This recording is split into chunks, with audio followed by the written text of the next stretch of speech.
for this week's review of Hitman, starring Timothy Olyphant.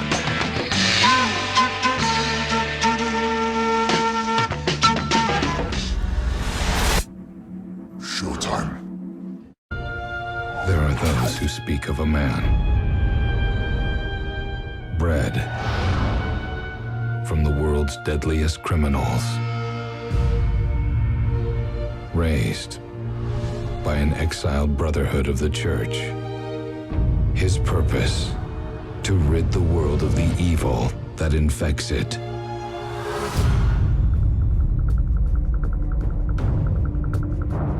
Most believe his very existence is a sin. But others know he is a necessary evil. Another video game turned movie. Yep, these have been nothing but success. Now I think at this point, we all know not to expect too much from these movies or adapted from video games. Now the only reason I even saw this movie was because Timothy Olyphant was in it. And the first time I saw him in a movie was Scream 2, and I liked him in Go, Gone in 60 Seconds, and especially The Girl Next Door.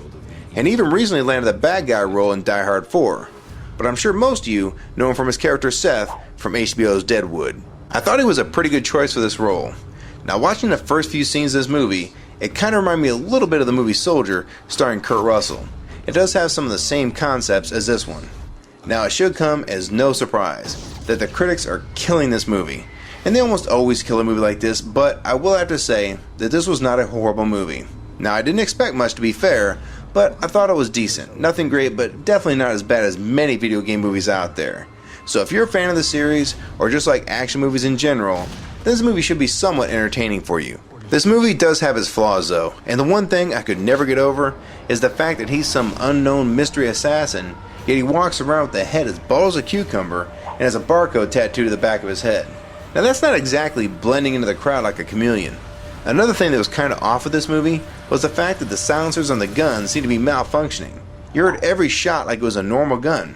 Now it's easy to pick a movie like this apart, but there are some things that couldn't be ignored. There was some decent action in the movie, but it won't make you feel like you're watching The Matrix or Blade.